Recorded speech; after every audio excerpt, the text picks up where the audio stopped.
You're listening to the LA Football Podcast.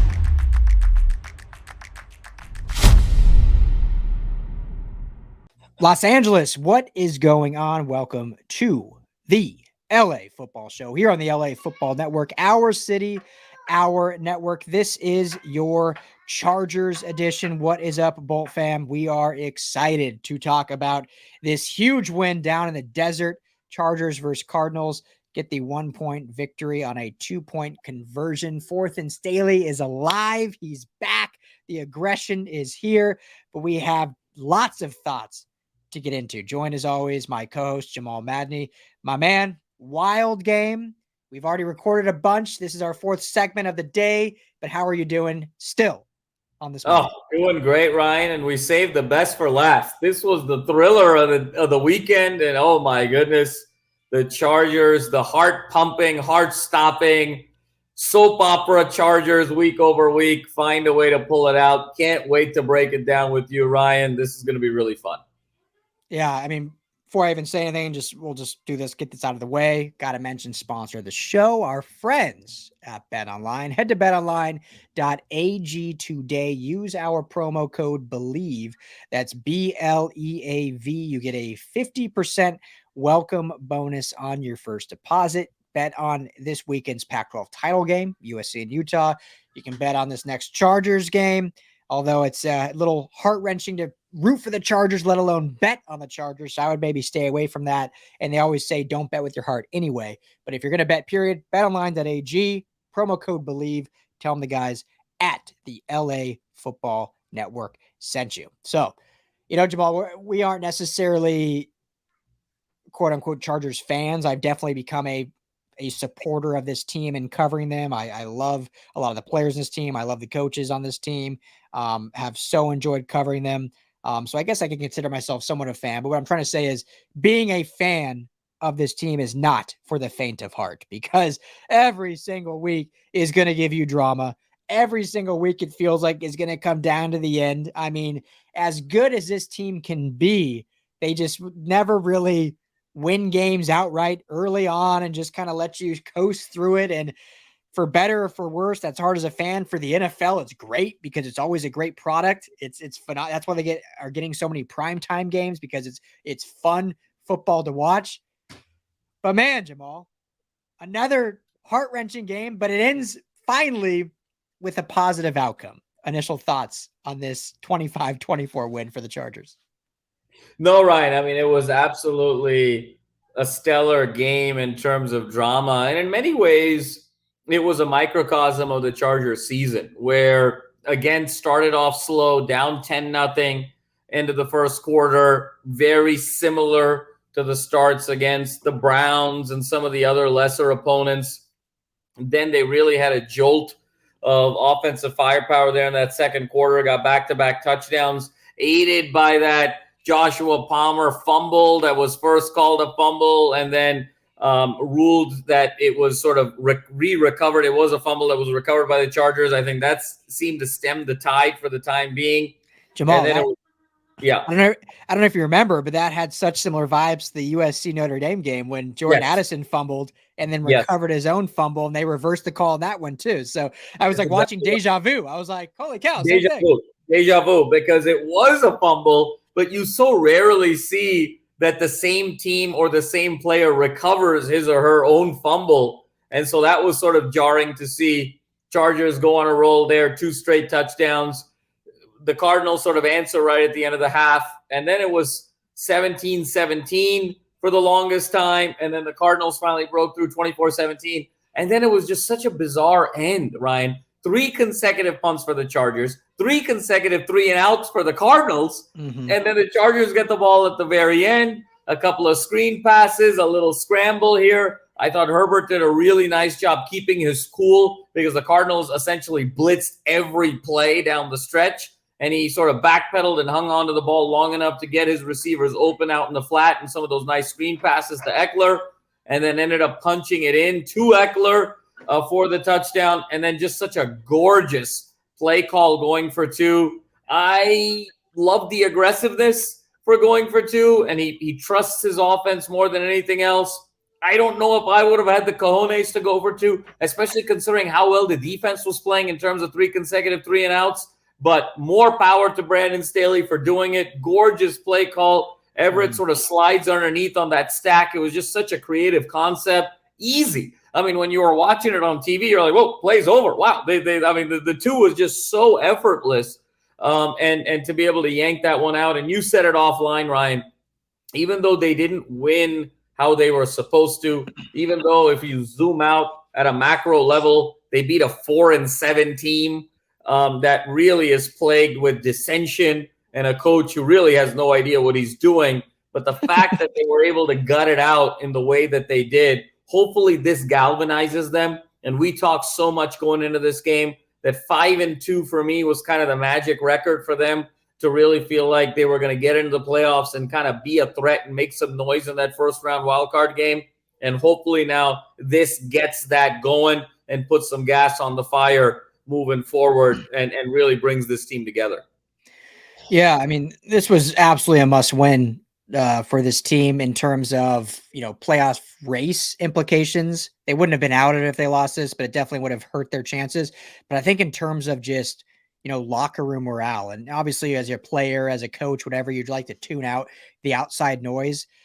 But man, there would have been pitchforks, mutiny at the facility. Like this fan base would have just, and rightfully so, I'm not saying they shouldn't have, but there would have just been unbelievable chaos surrounding this team had they lost this team. And you would start to, I don't think Brandon Staley would have lost this team or is losing this team or anything like that. But at some point that outside noise starts to trickle in a little bit. And a loss like this would have really started piercing the bulletproof armor that these players like to say they have when it comes to outside noise. And thank goodness that their star players stepped up when they had to, and their coaches stepped up when they had to, and were able to get this win. And, similar to when we did our UCLA talk, it wasn't pretty, but at the end of the day, all that matters is they're 6-5 now, and they're 1-0 on the week, and they move forward now to a big divisional game with the Raiders in Vegas. Ironically enough, Jamal, I didn't even realize it.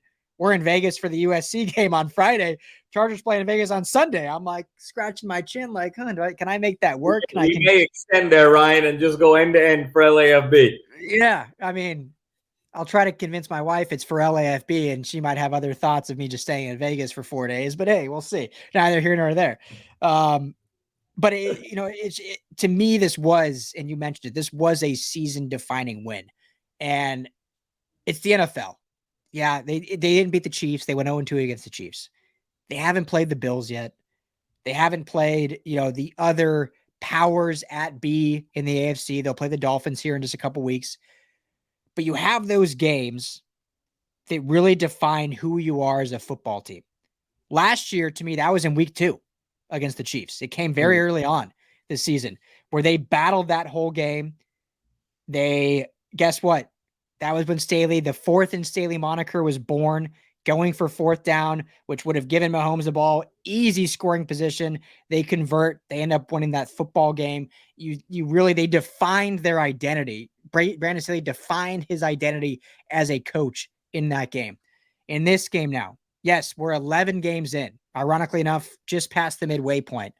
But to me, this now showed that in adversity, because now this is 3 weeks in a row, Jamal, they've had adversity and they've had an opportunity to win it at the end, albeit less than a minute.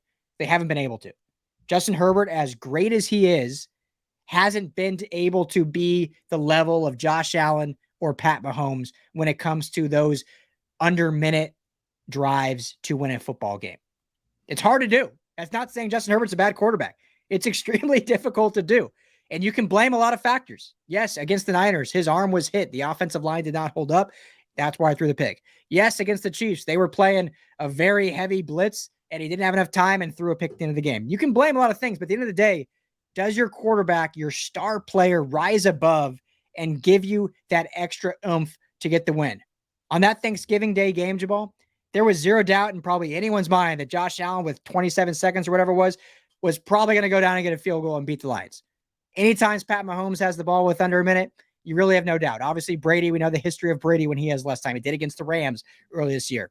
We haven't got there yet with Justin Herbert. We're now this week in the third instance of having the ball with an opportunity to, at this time it was to tie, ended up being to win. Was he able to do it? And he overcame the last prior 2 weeks, overcame the noise, overcame the criticism. He did it. He drove them down. He scored, and then he threw the 2-point conversion to win it because his coach said, I don't give a bleep what the outside noise is. I think you are the best quarterback in football, and I'm putting all my trust in you. And he did it, and they did it, and they won the game. And so that, to me, is why this is a defining game, because it was a defining game for Justin Herbert as a comeback quarterback. It was a defining game for this offense to overcome early success and late game unsuccess. And it was a defining moment for Brandon Staley. He says, I'm a aggressive quarterback. I've gotten away, or aggressive coach. I've gotten away from a little bit.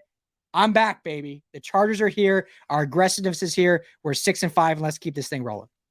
No, Ryan, I think you said it best. And sometimes you got to go back to first principles. And that's what it seems like Brandon Staley did, much to his credit. Very happy for Justin Herbert in terms of at least eliminating some of that noise for 1 week. Now, we have to be fair, Ryan. It helps when you start opening the field position of that last drive was on the Cardinals 38.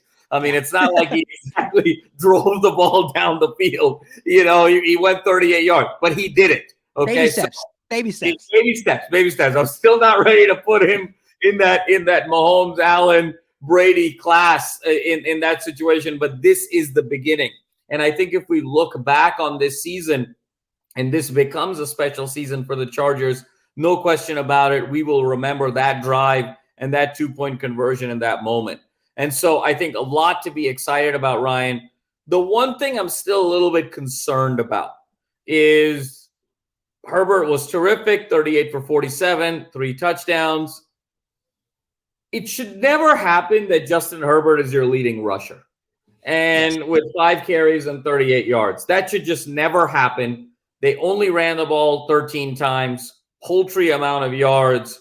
And I think that where Staley now he's now starting to think back to who he is. Who is traditionally Brandon Staley? Traditionally, Brandon Staley is an aggressive, let's go for it coach.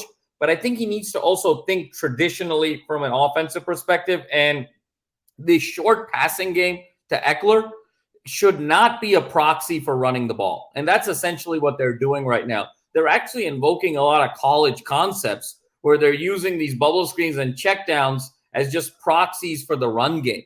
But the problem there is, Ryan, is that while offensively you're getting the same amount of yards and down and distance situationally stays the same, you're not wearing down a defense by doing that.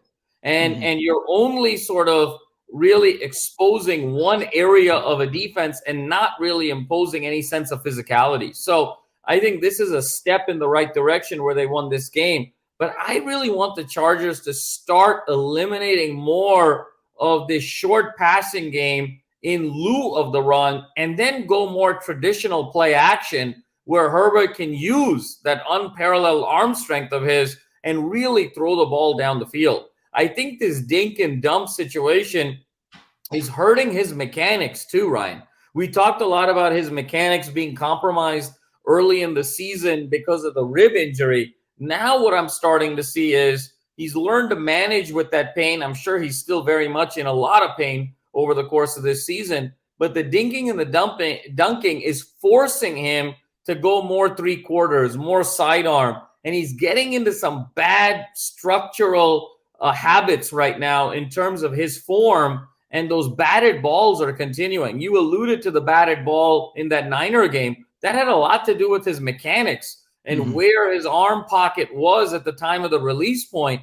And so I want to see him kind of get back to being a little bit more of a gunslinger. It's so hard to say that. Usually the conversation is a guy's got a big arm, he's a big gunslinger, and you're trying to rein him back in. I think now Staley has to bring that aggressive mindset that he's sort of gone back to and put that in Herbert and really make him a little bit more of a gunslinger and use the run game for your conservative down and distance.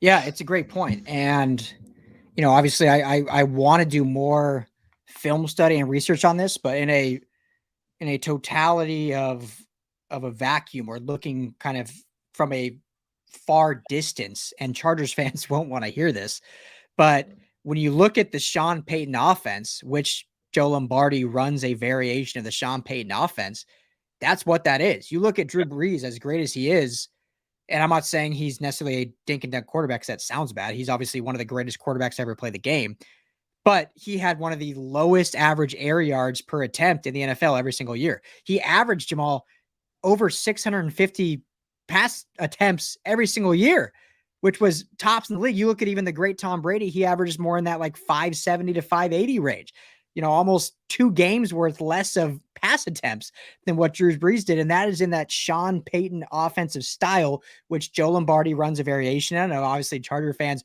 are pining for Sean Payton, which I don't think you're going to see a very different look in terms of schematically what the air assault looks like. But I agree with you because Herbert is not Drew Brees. As great as Drew Brees is, Drew Brees was a 5'11" quarterback that was probably vertically and athletically challenged is a very harsh word to say, but he was not an athletic specimen by any means coming out of Purdue as a 2nd round pick. He was a very smart and cerebral quarterback that was extremely accurate. That's what Drew Brees was. Sean Payton recognized what he had in his quarterback. He built a system that was going to be much more of a, again, call it what you want, dink and dunk, check down, but it was going to be short, quick throws. That is you make decisions at the line of scrimmage and you do things that's going to move the ball and keep the defense moving quickly. And you're using the pass game to, in a sense, as you kind of alluded to, alleviate the run game because you're just doing short passes to move the ball short yardage down the field. Well, now they've done that here in this Chargers offense. And I think this is why people are so frustrated is Justin Herbert isn't Drew Brees. Justin Herbert can air the ball out. Justin Herbert is extremely athletically gifted. Justin Herbert is not vertically challenged, sitting at 6'6", one of the tallest quarterbacks in the league. They showed the graphic of Justin Herbert and Kyler Murray, and it looked like me and Goliath out there. And so those are the things where, Brandon Staley as the head coach will have to challenge Joe Lombardi as the offensive coordinator and saying, I hired you based on your experience with Sean Payton, based on the success you've had in this system. And we've seen success. I know Chargers fans don't want to admit it, but this team was a top 5 ranked offense last season. They've done some good things this season. However, we need to see different adjustments to make this offense more polarizing based on what our quarterback can do. And we've seen that at times, and we've seen it go away from times. And I think a quarterback, and again, I'm not a head coach in the NFL, obviously. I'm not the smartest man in the room, obviously. But I think it's common sense to say my quarterback can do this, this, and this well. And the way I can accelerate him doing that well is also having a running game that can maybe not force him to throw the ball 38 plus times a game. And as you mentioned, change that arm angle and sort of hurt what he does because we're making him do different things. And this was even a criticism at Oregon, Jamal. I mean, and when he came onto the scene in the NFL, everyone's like, what were they doing up at Oregon? If this guy wasn't the most talked about quarterback in college football, they were like hiding his characteristics almost up there. And now it's kind of happened sometimes. I'm still on the other fence that I don't think it's happened the entire time. I know some fans would say they're completely holding him back. I don't agree with that, but there is definitely instances, and we saw some of this game. You mentioned it. What was it? 11 rushes or whatever, which is not good. And when your quarterback, Justin Herbert, who is athletic, but he's not Lamar Jackson, is your leading rusher, there's things going wrong. So there definitely needs to be more commitment to the run. If you listen to our Rams podcast, it's like we talk ad nauseum about that with McVay. The Chargers have been better in that throughout the year, but this was certainly not one of those games, Jamal, and something they need to do if they want to be a playoff team. You got to have more success running the football with your running backs, not with Justin Herbert. No, completely agree, Ryan. And you brought up some amazing points. The challenge that Payton had with Drew Brees was that Drew Brees just didn't have a very strong arm. And so he was able to customize his offense to fit the capabilities of his quarterback. That is not the case here with Justin Herbert. It's almost like a basketball coach saying, I want Giannis Antetokounmpo to just be on the three-point line shooting threes all game because it worked with Steph Curry. That's kind of essentially what's happening over here. And so, again, you want to have variety in your offense. And I don't want this to be about piling on to Joe Lombardi even in a win because that poor guy's gotten the brunt of it all year. But I do think there is an opportunity to really significantly change the philosophy of what you want to do on offense, because I don't believe this style of play is going to be enough to either get into the playoffs or do anything of any significance in the playoffs. They are going to have to stretch the ball vertically when you have a guy like Herbert, when opportunities in the playoffs become fewer and further between, and you really have to be calculated in terms of when you take your shots and when you find your opening. You know, Ryan, I found a remarkable stat on social media and looked it up on ESPN.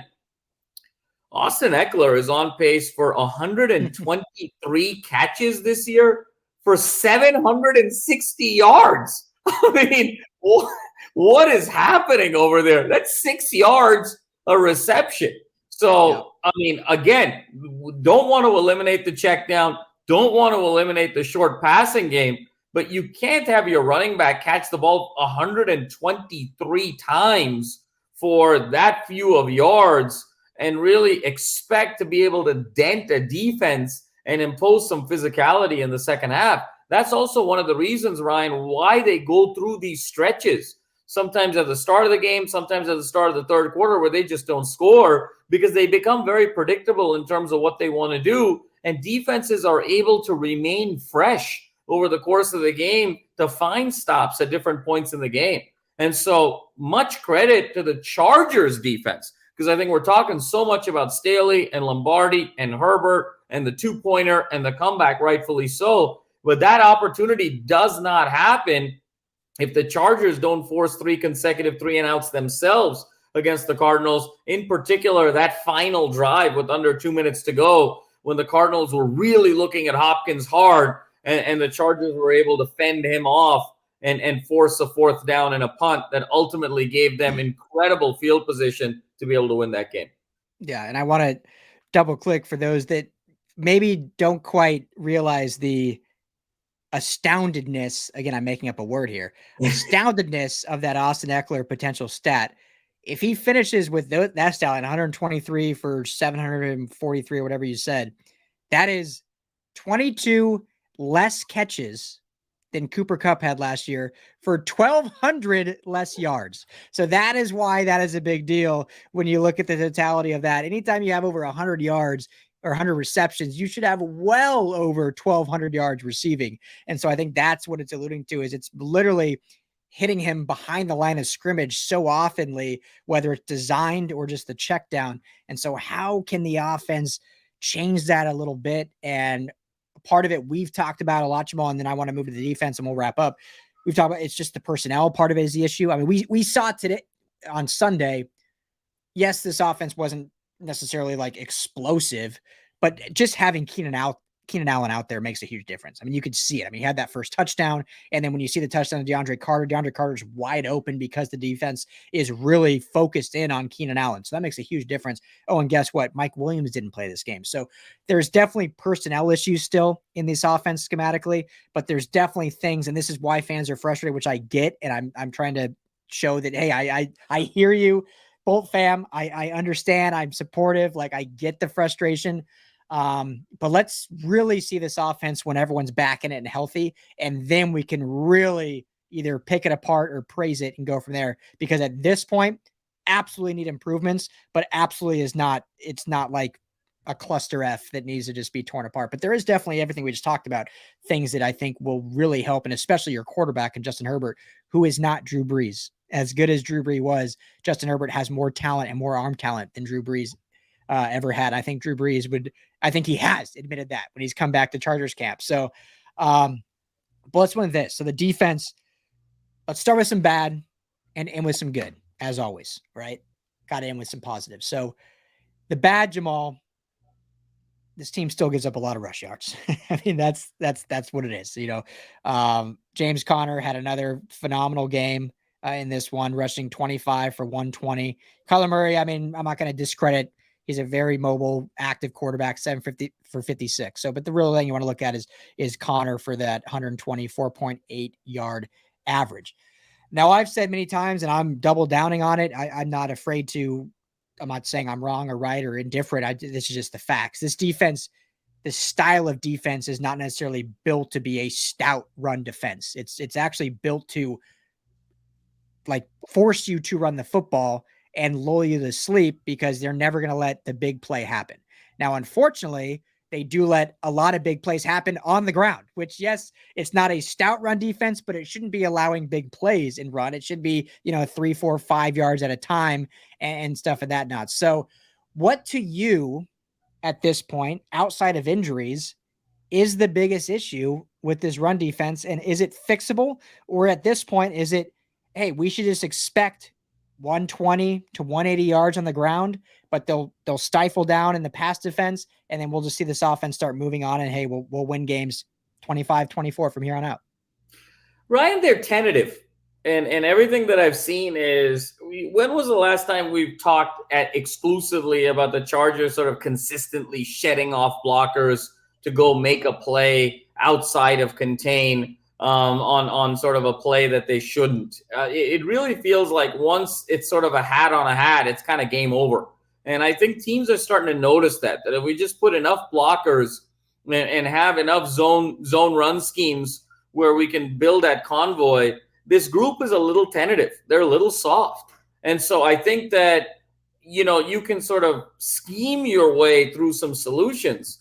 But from what I've seen, it's an attitude. It's a mentality. You got to get that dog in you.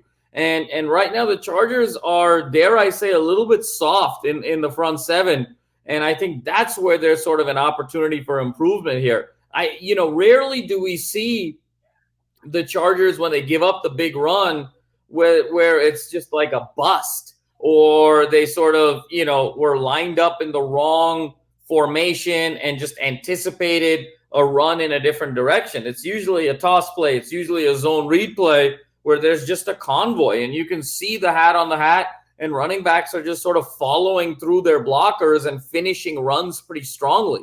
So for me, I want to see the Chargers kind of get back to, being more physical, being more tenacious. Sometimes it's that simple, and I haven't seen anything on a deeper, more strategic level to indicate to me otherwise. Because when you're going up against the Bills, and when you're going up against the Ravens, and when you're going up against the Jets, I can't believe I said Jets, but I did.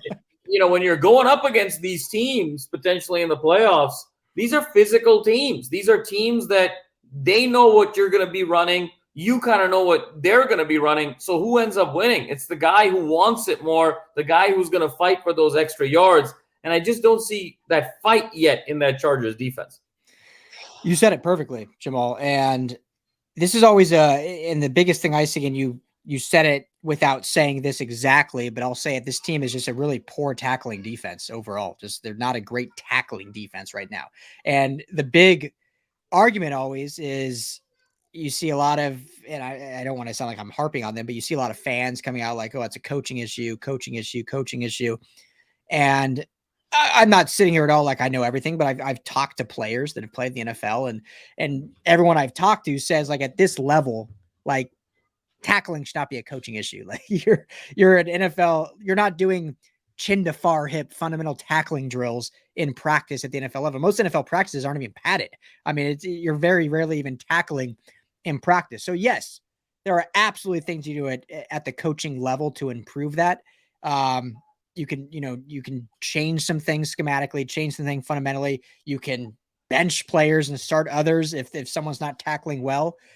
But really, it comes down to your players having pride and stepping up and being better in that department. And we talked about it in our USC segment when we wrapped up, and Caleb Williams, I think, said it best. And I think this applies to the NFL. He said, for those who didn't listen to that, he said, great teams, the players lead. Good teams, the coaches lead. Average teams, no one leads. And so this defense, as great as Derwin James is, as great as Khalil Mack is, as great as Sebastian Joseph Day has been, it doesn't yet look like they're a defense led by the players, led by their captains. And everyone wants to harp on the coaches and all this and that. But I think once these players truly step up and take ownership for what they're doing against the run or in other departments or in other deficiencies, because there's, even with Bosa out, even with the struggles of a la Kenneth Murray or JC Jackson being out, there's still a lot of talent on this defense. And so I think when they truly take ownership, and I'm sure they have, I'm not saying that there's not leaders on that defense, but when they truly embody that leadership, Jamal, that's when I think we can see improvement in some of these areas. And when guys like Derwin James, as I mentioned, Khalil Mack, most notably, I think a guy like Drew Tranquill, who's probably been the best tackler on this team, really starts saying, hey guys, like, what are we doing here? Like stopping the run is the most fundamental thing in football. We can throw X's and O's schematics out the door. It's the other man against us, man on man, mano a mano. You got to beat your block. You got to step up and tackle the ball carrier. And I think when we see that breakthrough, which I think we saw in this game in the second half, as you mentioned, those 3 and outs, that last fourth down conversion, when there's that social media craze going about, Kyler Murray talking about they were schematically effed. And a lot of people will talk about how he was kind of talking about his coach. I think more so that talks about the Chargers defense. They were schematically effed because the Chargers defense was coached soundly, and then their leadership and their players stepped up, recognized it, and executed. We talk all the time, Jamal, about coaches coach, players play. You got to execute. And yes, coaches can put players in bad situations, but this is a perfect example about this being a well-coached team in the grand scheme of things, because they recognize exactly what that play was. And guess what? They executed it. They got the ball back. They won the game. And so when the players start leading, that's when I think we'll truly see this defense play to their perfect potential.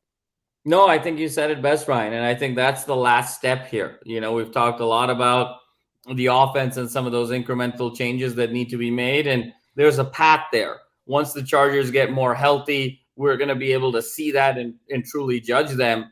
The defense, there is no path right now. You have to look inward. There's nothing to look outward on. That I think that defensively, these players have been put in the right spot. They now have to go and show their worth and do it week over week. And so let's hope that those last 3 possessions against the Cardinals carries over now against the Raiders. Now, it helps that the coaches you're going up against are Kliff Kingsbury and McDaniels, who are, both of whom should, be sort of holding hand in hand, like walking down the aisle in an unemployment line. But, you got to start somewhere again, Ryan, baby steps. So if it can't happen with these guys, that's really concerning because it might not happen. So really expecting the Chargers to build on that in a great divisional game against the Raiders. Yes. Yeah. We talked about baby steps, which is so perfect for this season alignment, because you go up against Kyle Shanahan, just lose. Go up against Andy Reid again, just lose. Go up against Kliff Kingsbury, just win. Now, hopefully you go up against Josh McDaniels and just win, baby, out in Vegas against the Raiders and move that to 7-5. We will be right. Is there not a greater drop-off week over week in terms of opposing coach than going from Andy Reid to Kliff Kingsbury? I mean, that's like going and playing the Super Bowl champs basically year over year and then playing a glorified college team. I mean, I can't think of a bigger gap in terms of playing a coach than going from Andy Reid to Kliff Kingsbury. That's like going to a Michelin star restaurant one night and then having a drive-through McDonald's the next night. I mean, I think the Kingsbury that wrote The Notebook might be just as good of a football coach as the Kliff Kingsbury. So I think well stated. So, but anyway, Chargers get the win, 6-5, positive. We're moving forward. Cannot wait to preview this Raiders game. Who knows? Maybe Jamal and I will extend our Vegas trip and stay out for this game in the black hole and embody it with hopefully Charger fans that come out there. But hey, love the feedback always. Bolt fam, hit us up on Twitter at Ryan Dowd LAFB, at LAFB Jams. You can text Bolts, BOLTS, to 31032 to join our text community. But big win. Let's keep this momentum going. Keep the positivity going, and we'll be back later in the week to preview this huge game, divisional game against the Raiders. Everyone be well, be safe. Talk to you here in a couple days.